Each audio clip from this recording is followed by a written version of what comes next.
Voltamos a apresentar Revista Justiça. E estamos de volta com Revista Justiça e você pode nos acompanhar a partir desse momento também pela internet, lá no YouTube, com imagens ao vivo aqui do nosso estúdio. A sua participação é bem-vinda pelo WhatsApp 61 99975 8140 10 e 7. Revista Justiça. Debate. Vamos falar sobre empreendedorismo jurídico, que não implica apenas na prática tradicional da lei, mas também na exploração de oportunidades de negócios e adaptação às mudanças do ambiente jurídico empresarial, uso da tecnologia, gestão, novas ferramentas e muito mais. Por isso, estamos recebendo aqui na Rádio Justiça a advogada, consultora, especialista em gestão de escritórios do Brasil, autora de vários livros dessa área, presidente da Comissão de Gestão de Escritórios de Advocacia do ABDF, doutora Érica Siqueira. Seja bem-vinda. Quanto tempo, né? Bom dia. Bom dia, Sérgio. Quanto tempo, né? Ao vivo, assim, depois da pandemia, acho que é a primeira vez, né? Exatamente. Encontramos várias vezes online e é a primeira vez. Muito obrigada pelo convite. Também está conosco o advogado, empreendedor, palestrante, empresário, idealizador e o primeiro presidente da Comissão de Empreendedorismo Jurídico da ABDF, autor do livro O Advogado Empreendedor e a Arte da Guerra, Dr. Felipe Baiman. Seja bem-vindo, bom dia. Bom dia, Sérgio. Um prazer enorme estar aqui novamente. Há muito tempo também, já há um bom tempo que não nos víamos. Queria saudar também minha colega Érica, minha amiga Érica, que é uma das pessoas mais qualificadas em gestão de escritório, digo, do Brasil, viu, Sérgio? Sim. E queria saudar todos os ouvintes, desejando um ano de 2024 com muita saúde, muita prosperidade. E é sempre um prazer estar aqui debatendo temas jurídicos aqui na Rádio Justiça. Doutora Érica, vamos começar então esse debate sobre empreendedorismo jurídico. A senhora já escreveu vários livros, Gestão, Empreendedorismo, Inovação na Advocacia, Estratégias de Sucesso pela Advocacia. O que mais podemos dizer para o nosso ouvinte, principalmente para o advogado que acompanha o nosso debate de hoje, já que vemos aí várias publicidades na internet, as pessoas vendendo cursos de gestão, de sucesso, de clientes de ouro. O que podemos começar? Por onde podemos começar? Ótimo início de debate, Sérgio. E eu gostaria também de saudar o meu querido colega e amigo também, Felipe Baiman, aqui conosco, grande idealizador de projetos de empreendedorismo da comissão, temos projetos juntos, então um prazer. Esse tema é um tema está sendo muito divulgado atualmente, porque com o marketing jurídico sendo liberado pelo código, né?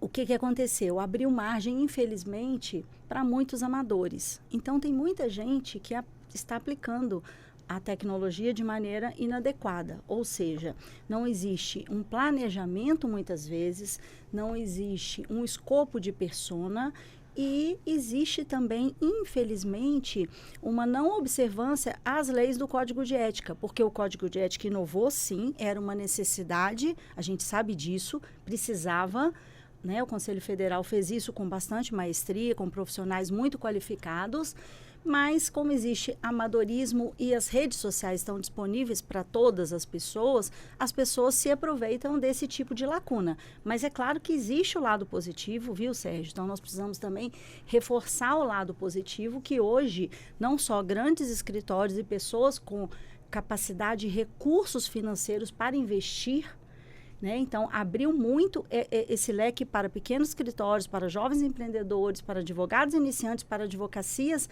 minoritárias em termos de recurso, que hoje elas podem utilizar da tecnologia via redes sociais para utilizar o marketing, mas da maneira devida e apropriada, com devido planejamento e observando esses itens que eu citei. E para o senhor, doutor Felipe? Sérgio, eu primeiro digo que foi uma grande virada de chave dentro da OAB. A OAB, por natureza, é um ambiente muito tradicional, muito conservador. Então, quando eu tive a oportunidade e a honra de ter sido o idealizador dessa comissão, eu fui o primeiro presidente da Comissão de Empreendedorismo Jurídico, e a gente colocou esse nome justamente para essa quebra de paradigma, né, para trazer novas ideias dentro daquele ambiente. Então, por exemplo, a Érica, desde que eu me conheço por gente, ela é presidente da Comissão de Gestão. Mas a gestão, E é claro que a gestão é extremamente importante para a advocacia, eu vou até falar sobre isso mais à frente, que eu particularmente tive uma grande dificuldade nisso dentro da minha formação de 16 anos como advogado, mas a gente tentou trazer essa quebra de paradigma justamente para trazer novas ferramentas dentro desse universo jurídico. Vendas, gestão, marketing, networking. E também tive a honra, Sérgio, de ser o relator dentro da OAB-DF do voto que foi unânime, que subiu para o Conselho Federal, que subsidiou essa alteração do provimento 94 de 2000 para o provimento 205 de 2021, que ampliou, né, a possibilidade aí do marketing jurídico. Então eu acho que obviamente, eu sou totalmente favorável a essas mudanças, a essa abertura. Eu acho que a OAB, o mundo jurídico, tem que respirar essas novas ferramentas. Agora, como bem colocou a Érica, temos que ter cuidado, porque quando se abre muito, né, a gente aí dá também a oportunidade de pessoas com diversos interesses fazer parte desse ecossistema. Então, acho que cabe muito ao advogado, viu, Sérgio, avaliar principalmente o histórico desses advogados que se colocam como mentores. Acho que isso é importante. Então, a Érica tem uma bagagem de vida, uma bagagem literária, uma bagagem dentro da história da OAB. Eu tenho a minha caminhada, então acho que as pessoas devem observar isso, a caminhada desses advogados que se colocam nessa função de mentores. Quantos livros já, doutora Érica? Tenho já 4. Um da minha autoria e 3 como coautores. Inclusive, tenho o privilégio de atuar junto, né, com o Baima, no de Empreendedorismo, Gestão e Inovação. Neste livro de Empreendedorismo, Gestão e Inovação, eu falo da controladoria jurídica, que é uma área específica da gestão, que ajuda muito os escritórios a se organizarem, a implementarem processos, atividades, rotinas, a chefiarem, a equilibrar a gestão e liderança das equipes. Então, é uma área muito bacana e tem crescido muito no Brasil, né? E os demais livros nós vamos comentando ao longo do bate-papo. Dr. Felipe lançou o livro O Advogado Empreendedor e a Arte da Guerra. Conta pra gente um pouquinho deste livro. Temos alguma coisa com o próprio livro A Arte da Guerra? Temos sim, Sérgio. Esse é o meu 4º livro também. Né? Tive a honra de escrever junto com a Érica um livro que foi em coautoria com os membros da Comissão de Empreendedorismo do Conselho Federal da Ordem.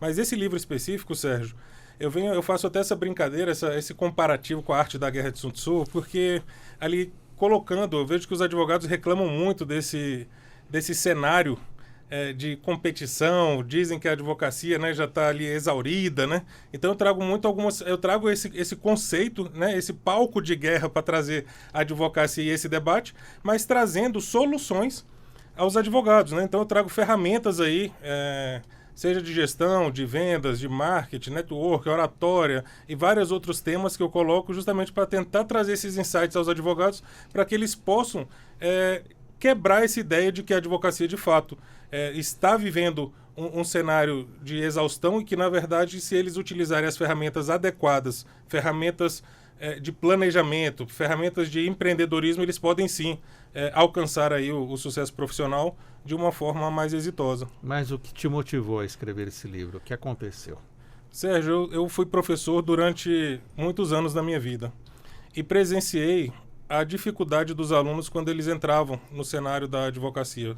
A grande dúvida do aluno, do acadêmico, pega a carteira, aprende durante todo o seu curso as matérias teóricas do direito e aí quando sai, pega a carteira da OAB e fala, como que eu vou gerir um escritório? Ninguém me ensinou a gerir um escritório. Então, vendo essa dificuldade, isso foi o que me impulsionou a tanto ser o idealizador da comissão, fazer um grande trabalho em parceria com a Érica, que é da comissão de gestão. Eu dou mentoria para alguns advogados e vendo essa dificuldade, isso me impulsiona cada vez mais a trazer novas ferramentas para os advogados que eu vejo da dificuldade. Infelizmente, isso está mudando, viu, Sérgio? Mas, infelizmente, nós não temos a oportunidade de beber da fonte da gestão e do empreendedorismo dentro da nossa formação acadêmica.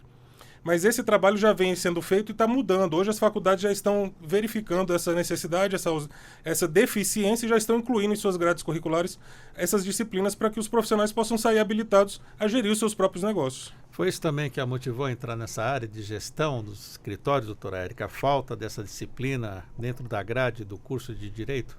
Sim, e eu iniciei a minha formação jurídica no escritório, advogando, escritório grande de massa, E eu tinha muita dificuldade em controlar os prazos. Eu lembro na época, Baiman, tinha 80 prazos por dia para controlar, sem software, sem sistemas. Uau! Eu falo que meus primeiros cabelos brancos, já novinha, com 22 anos, começou na falta de gestão.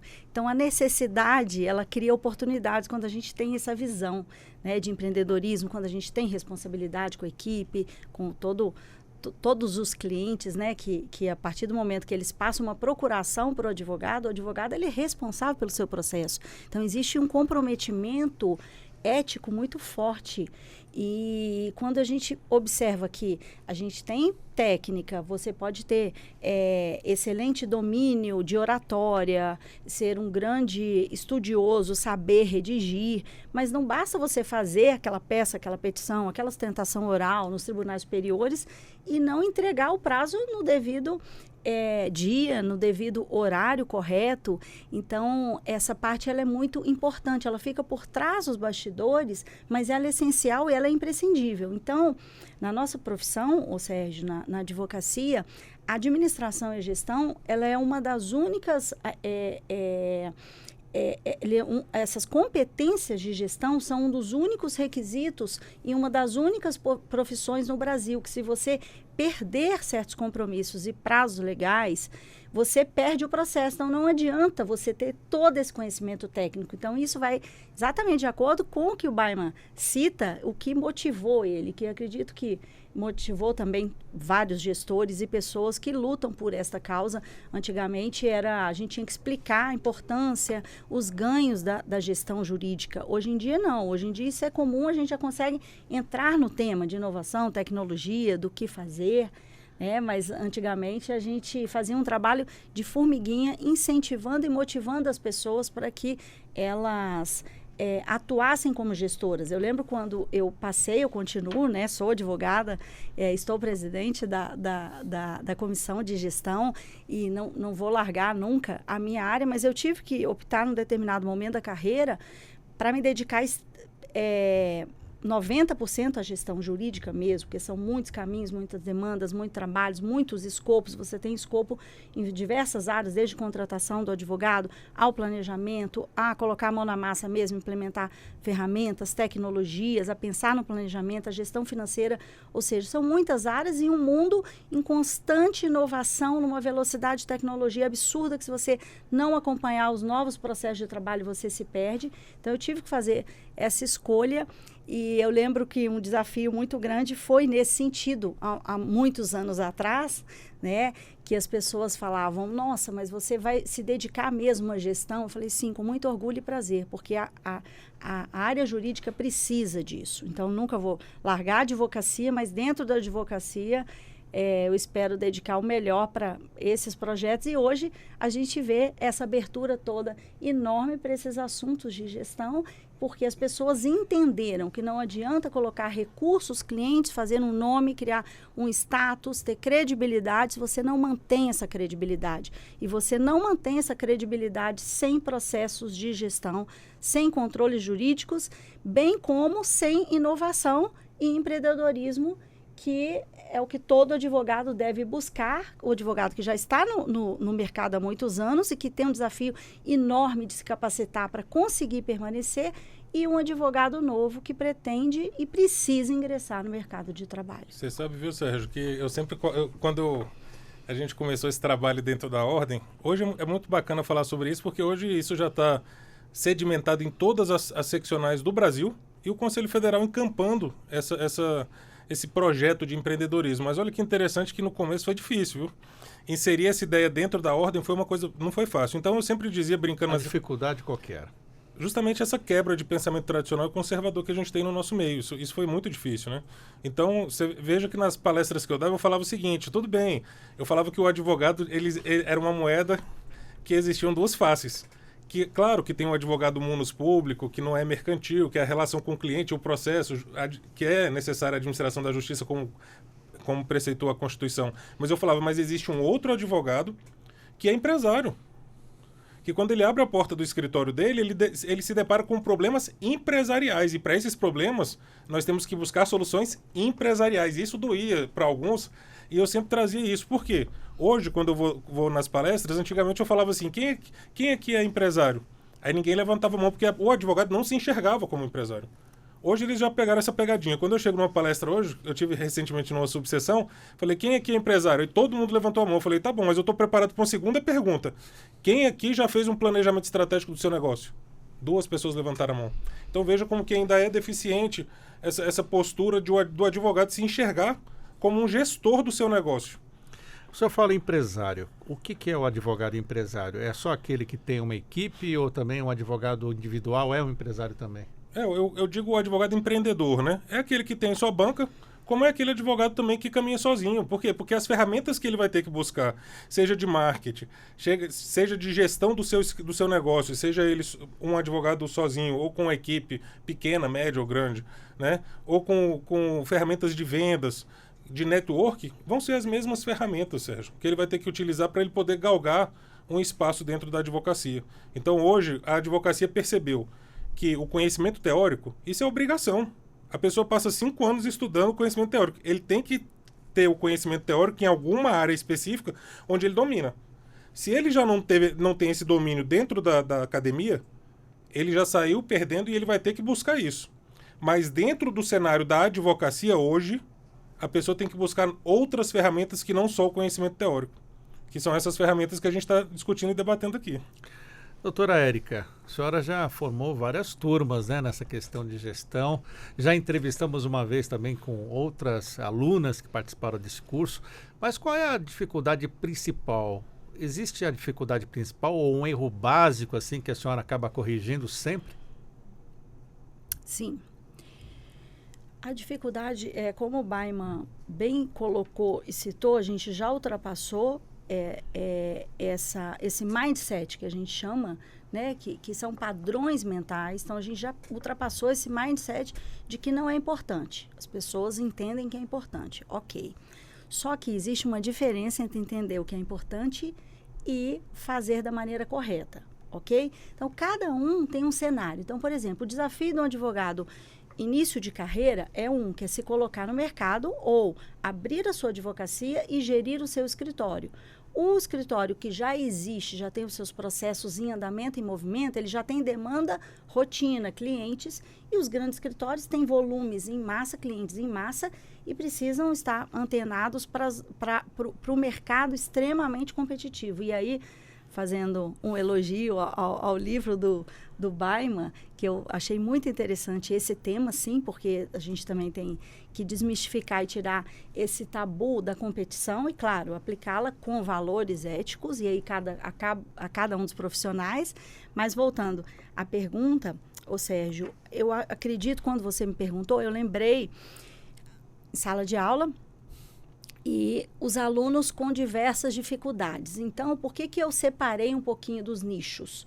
Porque cada um tem uma dificuldade específica de acordo com o que ele vivencia. Mas, independente das dificuldades, que são essas bases e pilares da gestão, que é a parte financeira, a parte organizacional, a parte de marketing e prospecção, fechamento de contratos, a parte estratégica, né? E a conciliação de tudo isso com a vida pessoal, a dedicação e a estratégia para se manter no mercado, network, estar nas redes sociais, fazer especializações, treinamentos, etc. Então, essas bases, elas são inerentes e são competências que todo advogado precisa ter, independente da sua área, da sua advocacia, da sua fase de carreira. Só que cada um de nós temos competências para serem desenvolvidas, ou seja, nós temos as nossas dificuldades bases, que a gente chama de competências não desenvolvidas. São dessas competências não desenvolvidas que o cenário aperta para nós. Por quê? Porque se você começa a crescer, então se você conseguir uma captação de cliente, por exemplo, no início de carreira, já com uma carteira de 500 processos, já é um volume grande para um escritório com 1 ou 2 sócios. Sem uma gestão e uma organização, o que vai acontecer? Esse advogado vai ter dificuldade para gerir tudo isso, ok? Então, eu percebo que a dificuldade dessa gestão dos processos ela é inerente a todos eles. Agora, cada um de nós com competências não desenvolvidas ou em desenvolvimento, a gente vai se aproximando do que precisa ser feito. Aí entra a inteligência emocional, que eu acredito como muito importante para olhar para aqueles pontos que precisam. Então, por exemplo, a gente vê escritórios numa equipe de 10, 15 pessoas, que já é uma equipe grande, e que as pessoas têm dificuldade em gerir pessoas, não só em gerir processos, ok? E elas muitas vezes não se especializam, não investem em treinamento, não acreditam que ele é extremamente importante.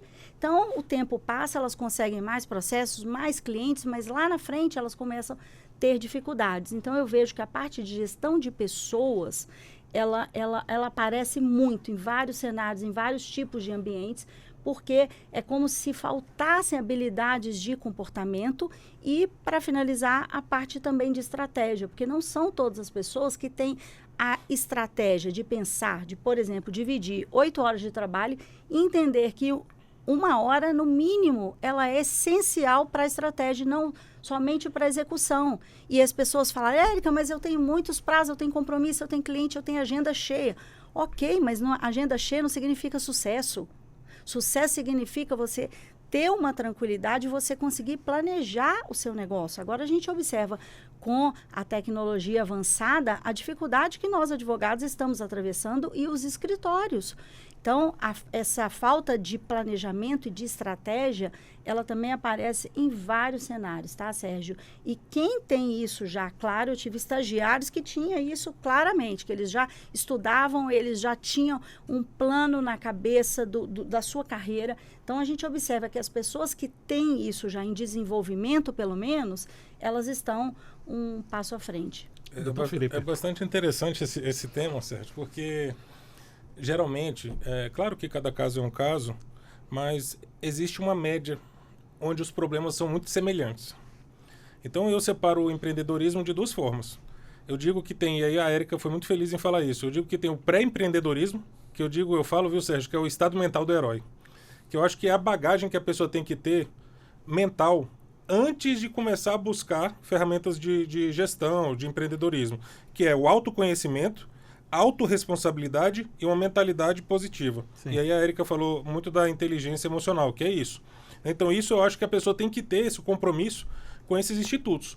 E, infelizmente, na nossa sociedade, a gente está passando por um momento de desbravar e demonstrar que isso é importante para o ser humano, principalmente pós-pandemia. Aí a gente entra no empreendedorismo propriamente dito. Eu digo que tudo começa, Sérgio, pelo planejamento. Dentro do guarda-chuva do planejamento, aí estão alguns institutos.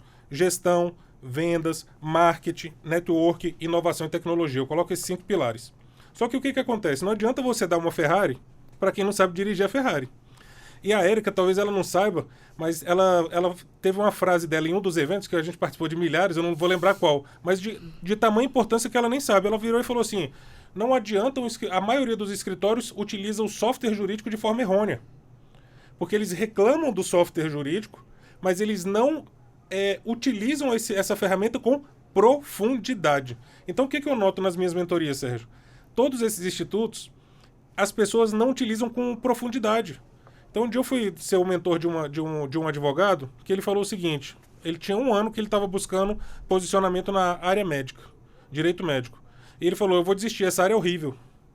Aí eu falei, quando a pessoa já fala isso, eu já fico desconfiado. Eu falei, horrível, mas eu posso tentar fazer algumas indagações? Pode. Eu falei, quanto tempo você tem que atua no direito médico? 1 ano. Eu falei, quantas pessoas nesse 1 ano você se relacionou desse meio do direito médico? Aí, para minha surpresa, a pessoa falou, nenhuma. Uau.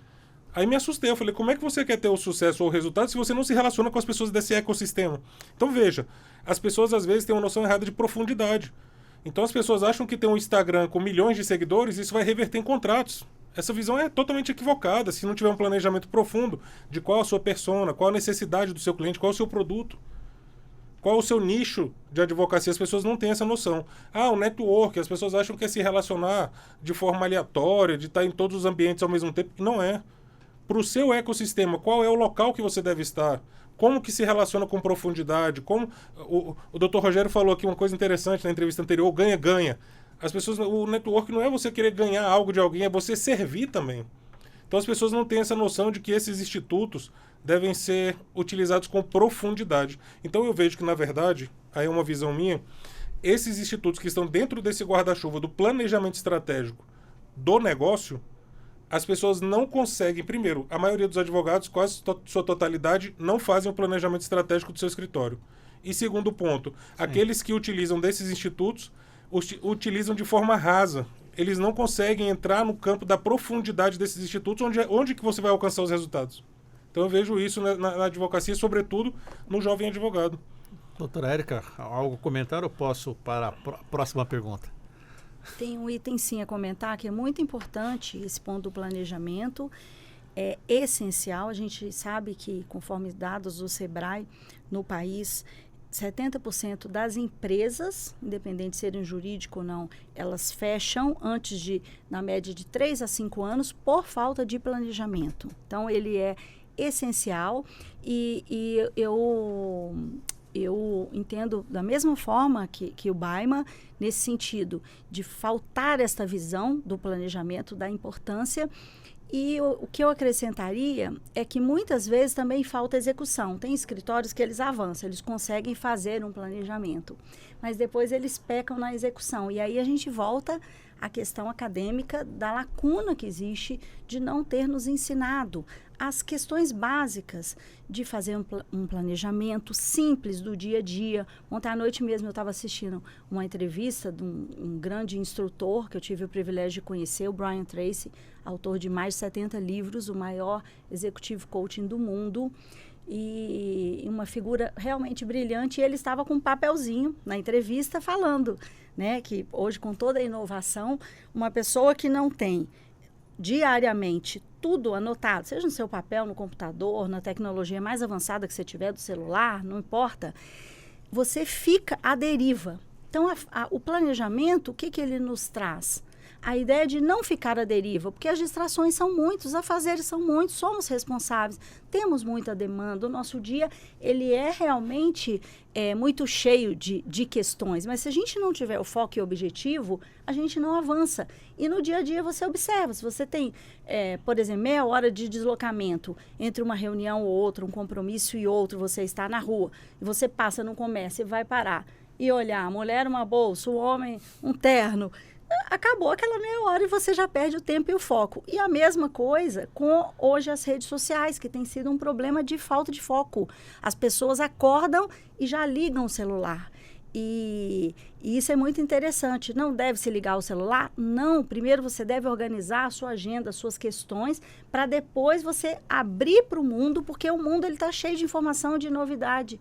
E isso gera muita ansiedade. Outro dia eu gravei uma live sobre isso, esse tema sobre ansiedade no ambiente de trabalho, na área jurídica, e que as pessoas estão se perdendo muito, completamente sem foco. Aí elas não conseguem dar feedback, elas não conseguem se comprometer, elas não conseguem sequer, muitas vezes, responder o WhatsApp. A gente sabe que as demandas são muito grandes, mas isso também demanda planejamento. Eu vou me organizar para eu entrar nos grupos certos, para eu fazer o que é certo.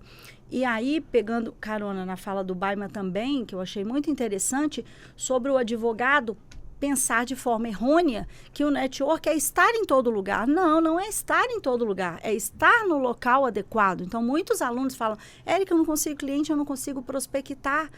E a gente começa desse iniciozinho mesmo do network. Não é aparecer para todos, em todos os lugares, porque senão você vai ficar esgotado, exaurido e não vai produzir. Mas fazer o planejamento. Isso, Sérgio, fazer o planejamento de forma adequada.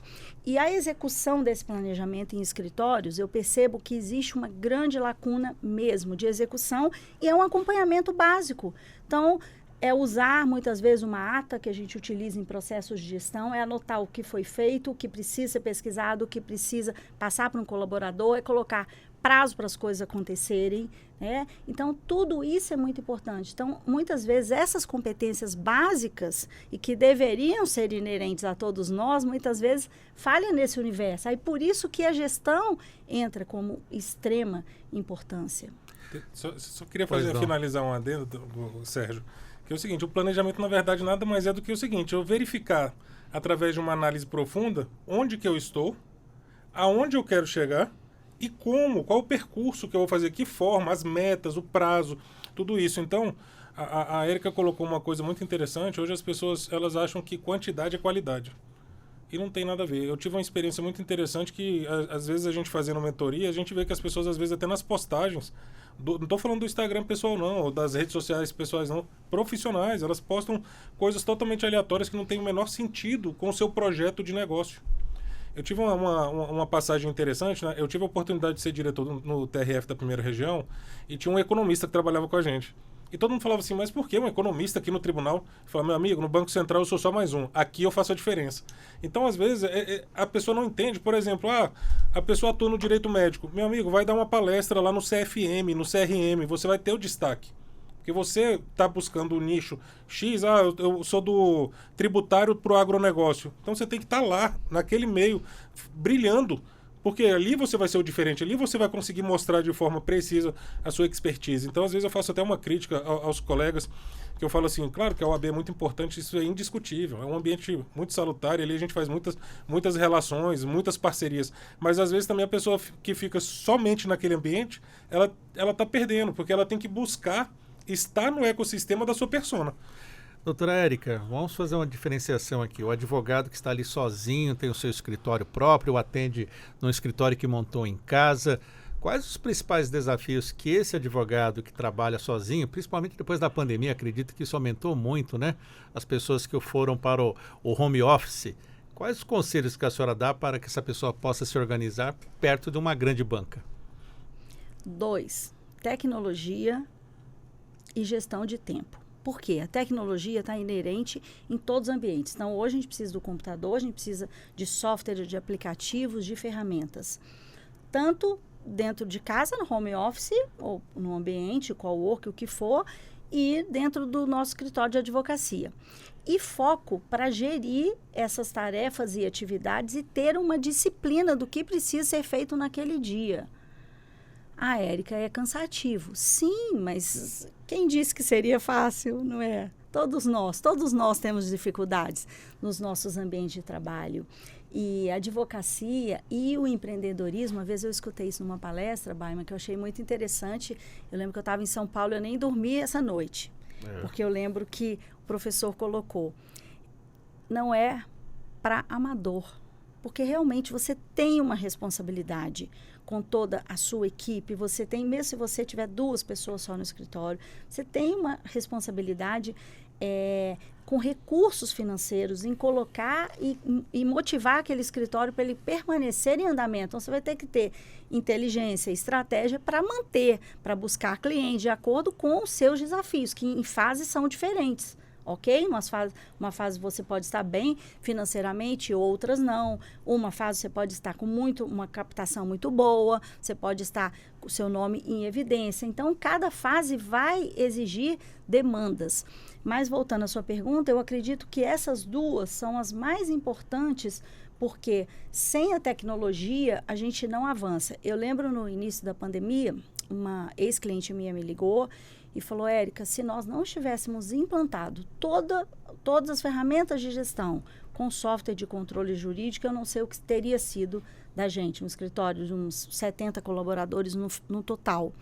E aquilo me encheu o coração. Eu falei, nossa, é para isso, né, Baima, que a gente trabalha. Quando você ouve uns feedbacks assim, porque não é, sabe, não vai no ego. É claro que você fica feliz de ter feito um trabalho bem feito, mas poderia ter sido feito isso por outros consultores competentes e esforçados igual a mim, não precisava ter sido pela minha pessoa, mas foi feito, foi implementado um método, foi contratado um software, foi dedicado 1 ano e meio a esse projeto e por causa disso eles enfrentaram a pandemia com maestria, porque nós tivemos muita dificuldade. E agora o desafio é no retorno nesses modelos híbridos e em como utilizar todas as questões que foram tratadas de processos de inovação, de inteligência artificial que estão aí forte e que foram tratados de 2021, um crescente movimento de 36% na tecnologia de inteligência artificial. Então, enquanto estávamos em pandemia, os grandes empresários, as grandes empresas de tecnologia e de transformação já estavam trabalhando. Então, o que a gente falava lá atrás, Baima, na época do Projeto Vitor, no Supremo, no nosso congresso ainda presencial da inteligência artificial, que todo mundo falava, calma, Érica, calma. Eu falava, vamos ver o momento que vai chegar. E já está chegando. né? Então, por isso, a importância da tecnologia em todos os cenários. Ainda nesse ponto do advogado individual, qual o conselho que o senhor dá no seu dia a dia, as experiências, as dúvidas, as principais? O que o senhor pode trazer para ele? Sérgio, primeiro eu queria fazer uma consideração. Quando você fez a pergunta, você colocou como é que esses advogados que trabalham sozinhos podem se impor perante as grandes bancas. Primeiro, o cliente da grande banca não é o mesmo cliente do advogado individual. Começa por aí. Então, eles não são concorrentes. Mas se eu puder dar um conselho, o que eu acho é o seguinte: ele tem que buscar, primeiro, planejar, fazer o planejamento estratégico do seu negócio, ainda que ele seja um advogado só. Ele tem que profissionalizar a sua atuação. A Érica colocou muito bem, não cabe amadores no mundo jurídico mais. Brasília ainda é um local muito diferente, porque a gente aqui está vivenciando muito essa questão do poder, da administração pública, do concurso público. Isso está acabando, com o tempo isso está se equilibrando. Mas quando a gente vai para São Paulo, a gente nota a diferença. Escritórios altamente profissionais. Então, eu acho que, ainda que seja um advogado, ele tem que buscar essas competências, fazer um planejamento estratégico para entender quem é o seu cliente, qual o produto que ele vai oferecer para esse cliente, de que forma que ele vai atuar, e ele profissionalizar todo o seu negócio. Quando a Érica falou que o aprendizado dela, agora eu entendi porque que ela é faixa preta em gestão. Porque 80 prazos por dia que você falou? 80 prazos por dia sem software jurídico, Sérgio? Na minha cabeça isso não... Ela era um computador ambulante, isso é quase impossível. A agenda dela, imagina o tamanho. Então hoje o software, ele nos auxilia de uma forma, Sérgio, que você não imagina. Então isso não é um luxo, isso é uma necessidade. Eu abro o software do meu escritório, eu consigo ver para quem que eu passei o prazo, a hora que ela visualizou, a hora que ela concluiu, eu consigo ver quantos processos estão no arquivo morto do meu escritório, quantos estão ativos, eu consigo fazer relatórios dos maiores formatos que você imaginar. Então, veja, se eu não sei nem quantos processos eu tenho no meu escritório, como é que eu vou planejar algo? E eu tenho certeza que existe algum advogado que está nos escutando que ele não tem a menor ideia de quantos processos tem. Como é que se eu não consigo metrificar os meus processos, como que eu vou saber o valor que eu vou cobrar nos novos processos e qual o planejamento que eu tenho que fazer no meu negócio para melhorar a minha atuação, Sérgio? Então, acho que esse conselho seria o quê? Buscar realmente a tecnologia de um bom software, fazer um planejamento estratégico do negócio e se profissionalizar, independente se for um advogado só. E hoje você gerencia quantos colaboradores? Hoje eu tenho 8, né? E eu tinha um sócio, hoje eu estou como sócio único do escritório, mas a gente tem uma atuação a nível nacional, a gente atua também como equipe em Portugal, e isso é bem trabalhoso, viu? Então, não é fácil. A senhora falou sobre um ponto importante, inteligência artificial. Estamos acompanhando aí escritórios demitindo advogados por causa dela, é isso mesmo? Eu acredito que a gente não chegou nessa fase, tá, Sérgio? Mas pode ser que em São Paulo e no Rio, em mercados mais avançados, mais profissionais do que Brasília e outros, até capitais do Nordeste, de todo o país. E é uma pergunta que todo mundo nos faz e não tem como a gente ter essa resposta. Mas eu estou estudando bastante desde a época do Projeto Vitor no Supremo e que eu lembro que eu procurei a equipe para a gente começar a desenhar um modelo de inteligência artificial dentro do software, só que o escopo deles era muito para tribunais. E foi brilhante a atuação. E hoje a gente observa oficinas, grandes empresas como a Google, como outras empresas grandes que criaram, inclusive o ChatGPT, né, que são mecanismos de busca de inteligência artificial. Então, Sérgio, te respondendo, não tem como a gente prever o que vai acontecer nesse universo. Só que o que já está desenhado, tem sido apresentado em congressos, em seminários por estudiosos e especialistas, que eu não sou de inteligência artificial, eu só sou uma buscadora, mas é que em 5 anos a realidade jurídica vai ser outra por causa da inteligência artificial. Então, eu vou voltar ao que eu comecei a falar na pandemia. Ai de nós se não organizarmos a nossa casa interna com o básico do planejamento, com o básico da implementação de um software, porque a inteligência artificial, ela utiliza dados, ela utiliza o Big Data, né, que são os dados que estão inseridos. Se a gente sequer tem uma gestão estratégica dessa inserção e a gente ainda permanece no papel, como nós vamos avançar para softwares de inteligência artificial? E aí, voltando para a sua pergunta, do ponto de vista estratégico, é claro que uma máquina não vai substituir um ser humano. Claro que a nossa capacidade, ela é muito maior, porque nós somos humanos e nós que pensamos. Só que a máquina, ela tem uma vantagem em relação a nós, que ela é muito rápida e ela tem um processo generativo, ou seja, ela aprende. Então, você ensina e ela aprende. Então, eu tenho feito pesquisa no ChatGPT, e eu percebo, a minha pesquisa básica, ela dá uma resposta limitada, ok? E aí, eu estudando, estou vendo que tem um método mais avançado, que é o ChatGPT 4, que não é a versão paga, que é a versão paga, não é a gratuita, que é o ChatGPT 3, e que ali você já entra mais profundo. Então, por exemplo, você coloca como redigir contratos na área criminal. Ok? Se você entra no ChatGPT 3 e ele vai no básico, igual no Google, qualificação, legislação específica, o que você tem que colocar, os pressupostos, requisitos, toda a parte legal, etc. No ChatGPT 4, você já pede para ele identificar o que você precisa para aquela área. Então, você especifica qual o tipo da qualificação penal e o que for, e você vai dando dados. E aí, ele praticamente monta o contrato para você. Isso eu estou testando e validando até para ver onde que a gente insere, ver onde que a gente pode utilizar no softwares e no universo da gestão e para auxiliar os advogados nesse sentido. Então, a velocidade com que eles estão aprimorando esses dados de inteligência é assustador. Tá? Então, não tem como a gente identificar se o advogado vai ser substituído ou não. Mas a ideia, inclusive em todos os benefícios que você olha da inteligência artificial generativa, é que a máquina fique para tarefas básicas, repetitivas, para que o ser humano possa fazer um trabalho estratégico. Aí a gente volta na conversa inicial do Baiman, da estratégia. A estratégia ela é extremamente importante, porque uma máquina não vai pensar pela gente, não vai ter ideias. Só que uma máquina, ela junta dados que nós não temos condições de ter e de criar, que nós não temos essa produção de robô no nosso corpo, e ela nos oferece essa ferramenta, mas a nossa inteligência é que vai utilizar, direcionar, e para isso eu estava até estudando, para utilizar o ChatGPT, você precisa de pessoas e de estratégia de inteligência.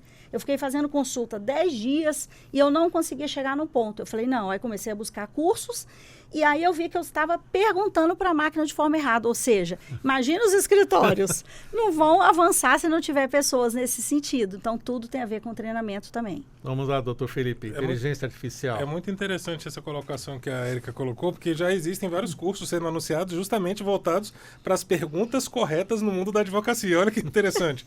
Então, eu flerto muito com a tecnologia. Eu acho o seguinte, se você não tiver, não se utilizar daquilo que é uma tecnologia, uma grande ferramenta que vem, ela vai passar por cima de você.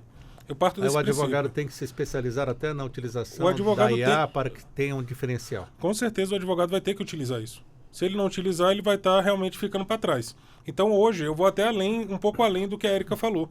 Já existem escritórios que estão diminuindo o seu quadro de funcionários. Já está acontecendo, então. Já está acontecendo. Eu já conheço alguns escritórios de massa que atuam para bancos, sim, que estão diminuindo a sua equipe e aumentando os contratos. O que quer dizer isso? Que a máquina está substituindo o executor. E a produtividade muito maior. Muito mais rápido. Você pega o WhatsApp aqui, a inteligência artificial do WhatsApp, Luzia, em segundos ela te responde o negócio.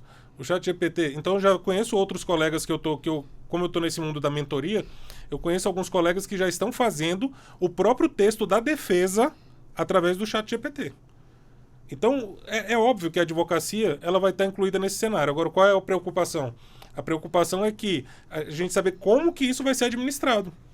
Para não acontecer igual saiu na mídia recentemente, né, que um membro do Poder Judiciário colocou uma jurisprudência que não existia dentro de uma decisão. Então isso é preocupante, porque vão ter que ter pessoas habilitadas... Revisar. Não, vão ter que ter pessoas habilitadas tanto para perguntar, para obter uma resposta adequada, como para verificar se o trabalho, né, está realmente a contento. Agora, a minha opinião diverge um pouco da Érica nesse sentido. Eu acho que muita gente vai ser substituído. Mas quem vai ser substituído? Os executores. Os executores vão ser substituídos. Você pegar um contrato de um escritório que tem 50 pessoas que atuam para demanda de massa, essas pessoas vão ser substituídas. Não tem como, a máquina trabalha muito melhor do que elas. Agora, o criador de tese, a pessoa que traz novas demandas, novas matérias como um parceiro do escritório, ou pessoas que vão administrar essa inteligência artificial, essas vão se manter. Agora, o executor, eu costumo até brincar, eu falava muito tempo atrás isso, falava, você está com medo de ser substituído? Se você não quer ser substituído por um robô, pare de atuar como robô. O executor, eu acredito que, infelizmente, Sérgio, a gente vai passar por uma transformação, mas isso é necessário na sociedade. Algumas funções, né, elas são retiradas, mas outras também são inseridas. Mas eu acredito fielmente que, como eu já estou vendo isso acontecer em alguns escritórios, equipes de execução de contratos de demandas de massa, tá ali, o cara atua para aviação, atua para telefônica, sempre com aquela defesa padrão, que sempre são as mesmas teses, né? Eu acredito que essas pessoas que executam esse trabalho, a inteligência artificial vai substituir. A gente falava do Ctrl+C, Ctrl+V de petições e respostas, né? A inteligência artificial pode fazer isso e aprimorado, pode até mudar os termos. Deixa eu aproveitar aqui uma pergunta que chegou do Dr. Edilson Barbosa, ele é advogado e também presidente do Movimento Orgulho Autista Brasil. Ele perguntou como vocês veem essa área, direitos dos autistas do DF. Eu até expando um pouco mais essa pergunta. Há segmentos que vocês sugerem que ainda precisam ser explorados pelos advogados, doutora Érica? Com certeza. As pessoas focam muito nos direitos tradicionais. Família, criminal, né, consumidor, e esquecem de olhar para esses novos segmentos, como nas áreas humanas e direito do autismo está incluído, tem tido avanços nesse sentido, e outros direitos de tecnologia, como nós falamos, esses relacionados a produtos e serviços novos que daqui a 10 anos nós vamos advogar para pessoas de gerações que só utilizam a tecnologia, né? Então, eu acho muito interessante essa área de tecnologia e todos os seus desdobramentos e a área humana, que é uma área crescente. Infelizmente, o número de autistas ele tem aumentado, né? Eu mesmo tenho um sobrinho querido de coração autista e acompanho de perto essa demanda da questão do autismo e a gente percebe um crescente movimento. Então, cabe ao advogado olhar para o que existe de novo e que poucas pessoas têm feito. Então, isso é um nicho muito promissor de mercado, mas que muitas vezes os advogados têm medo de arriscar, de ir para o novo, mas eles muitas vezes deixam de enxergar uma oportunidade. Então, eu vejo sim como uma grande oportunidade, tá, Sérgio? Doutor Felipe, quais os nichos também que o senhor Qual sugere? que é o nome do nosso colega? Doutor Edilson Barbosa. Doutor Edilson, eu queria responder para o doutor Edilson o seguinte, eu acho que eu sou fascinado por isso, que é o Oceano Azul. Tá todo mundo brigando no Oceano Vermelho, reclamando que tá tudo ruim, que tá... Aí, de repente, vem alguém com uma ideia mirabolante e pula pro Oceano Azul. Agora, sim, tem que ter precaução. Existem vários nichos surgindo. Por exemplo, a doutora Bruna, você já deve ter entrevistado aqui, direito da moda. Bruna Kopp. Sabe tudo sobre direito da moda. O doutor Frederico, direito alimentarista. Olha que loucura. Então, existem vários nichos que estão sendo criados por pessoas que conseguem vislumbrar oportunidades, né, no mundo jurídico. Então, hoje existem vários. Direito mineral, direito... Um dia desse me perguntaram, alguém me perguntou, você conhece algum advogado que atua com direito previdenciário de pessoas que trabalham em submarino?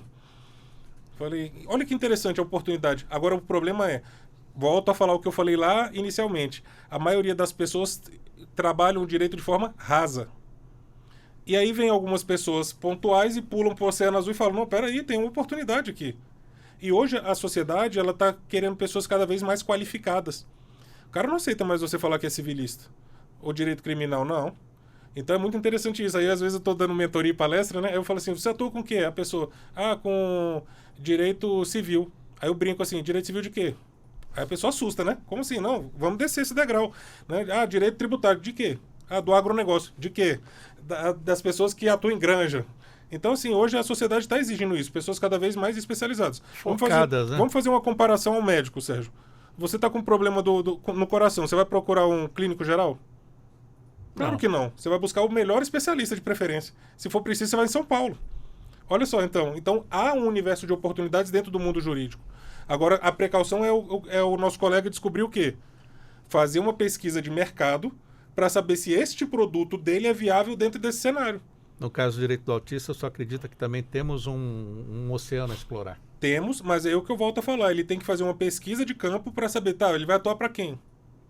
Quais são os litígios que tem nesse ecossistema? Para quem que ele vai atuar? Tem demanda? Qual o ticket médio desses contratos? Então tem que fazer uma avaliação. Agora, de fato, é um tema que está um tema muito debatido no momento e que com certeza deve ter problemas e embrólios a serem resolvidos. E não tem. Você conhece algum, Sérgio? Advogado especializado em autismo? A gente vê só o trabalho feito pelas associações, mas não um advogado especializado em direito do autismo. Então, não, se o Sérgio... Normalmente consultamos o Dr. Edilson para falar sobre isso. Então, olha que coisa interessante. Se você não conhece, que é um cara que entrevista todo mundo aqui, é porque tem oportunidade. Agora ele tem que fazer uma pesquisa de campo para saber se as demandas, avaliando isso, as necessidades, qual é o público-alvo, qual é o ticket médio, para fazer uma avaliação e um bom planejamento. E sobre esse tema também, só para fechar, um escopo muito interessante que nós vivenciamos isso na família, que falta, que é sobre o plano de saúde para os autistas e que nós ganhamos na justiça para o meu sobrinho e agora, recentemente, enfrentamos a questão educacional, de que a lei garante um assistente, um ajudante dentro de sala de aula e as escolas públicas não fornecem. Então, tivemos que tirar da escola pública para colocar na particular. Mas tem particular também que foge, adesão. né? Isso foi feita uma pesquisa sem auxílio. Então, olha, o nicho Oceano Azul que o advogado pode explorar. E tem vários, viu, Sérgio? Eu vejo dentro da OAB, isso a gente vê a mudança disso nas comissões. Então, você vê, tem comissão de startup, né? Tem comissão de direito aeronáutico, tem comissão de todas as matérias que você imaginar de forma específica. Estão estudando aquilo ali, então é muito interessante. Será que eu consigo uma resposta bem curta de vocês para um assunto que é longo? Honorários, cobrança de honorários do advogado que começa. Rapidamente, doutora Érica, o que a senhora orienta para o advogado que está começando ainda? Primeiro, pesquisa de mercado, observar a tabela da OAB, o parâmetro, claro que ele pode flexibilizar, tá? E observar o mercado naquele sentido. Então, pesquisa de mercado que tem a ver com planejamento e com estratégia. As pessoas não costumam fazer pesquisa. Então, pesquisa de mercado é essencial e estar devidamente preparada. E a preparação ela é essencial para apresentar para o cliente um bom preço, com seriedade, com segurança e mostrando o seu diferencial competitivo. Por que eu vou cobrar este valor? E isso para advogado que está começando. Para advogados, bancas grandes, aí já é outro papo que envolve uma gestão eficiente. Alguma consideração? Sérgio, eu tenho uma consideração. Eu acho que o advogado, primeiro, ele tem que se valorizar e trazer valor ao seu cliente. Ele tem que identificar o preço é a tabela da ordem, né? A tabela da ordem e dali para cima. Agora, ele tem que avaliar, é o seguinte, qual o valor que eu estou trazendo para o meu cliente para cobrar esse preço. Se você não conseguir passar ao seu cliente, eu não estou falando que o escritório tem que ser maravilhoso, tem que ser um castelo, não. Eu estou falando o seguinte, se você não conseguir mostrar para o seu cliente que você tem o valor tem um valor propício para aquele valor de honorários, ele vai achar aquilo caro. Mas, por exemplo, se você for procurar o Dr. Edilson, que trata de direito do autismo, e só ele trata disso, a pessoa vai entender que o valor que ele está cobrando é justo. Então, a recomendação que eu dou ao advogado é, primeiro, se valorize. Segundo, respeite a tabela da ordem. E terceiro, traga valores ao seu cliente que faça com que ele identifique a necessidade de pagar aqueles honorários. E quarto, Sérgio, não caia na armadilha de ficar trabalhando por barganha. Eu vejo muitos escritórios hoje, existem clientes que ficam batendo de porta em porta, barganhando valores. Não entre nisso, isso é uma armadilha para o seu negócio e isso pode levar o advogado a sérios danos dentro do escritório. Infelizmente, o nosso tempo está esgotado. Quero agradecer a advogada, consultora especialista em gestão de escritórios no Brasil, autora de livros dessa área, presidente da Comissão de Gestão de Escritórios de Advocacia da OABDF. Desde quando? Nossa, até perdi. Doutora Érica Siqueira. 7 anos e meio, Sérgio. 7 anos e meio. Muito obrigado por estar conosco. Suas rápidas considerações. Muito obrigado, Sérgio, pelo convite. Sempre um prazer debater, estar aqui com vocês. Obrigada por prestigiar sempre esse tema de gestão. Isso muito legal do Supremo, da rádio. Muito obrigada. Compartilhar ideias, informações com o querido Baiman, sempre inteligente, estrategista, a gente sempre aprende, né? Então, a gente sempre volta melhor dessas conversas do que a gente entra. Então, um privilégio e muito obrigada a vocês que estão nos ouvindo e nos sigam também nas redes sociais, estamos à disposição e aprimorem o método de gestão, de empreendedorismo, de inovação, para que vocês consigam viver pelos propósitos que que vocês pretendem. Boa sorte a todos.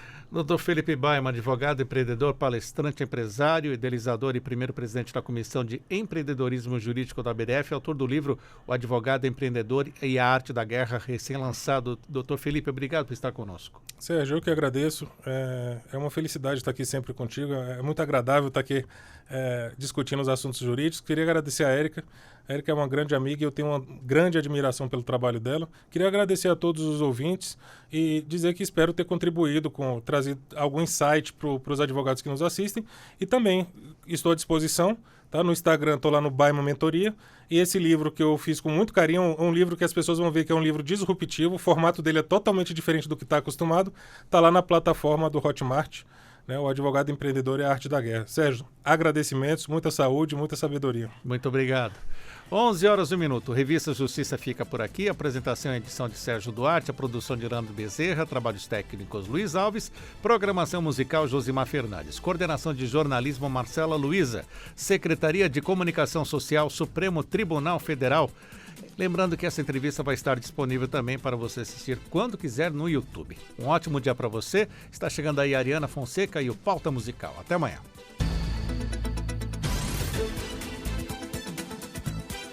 A Rádio Justiça apresentou Revista Justiça.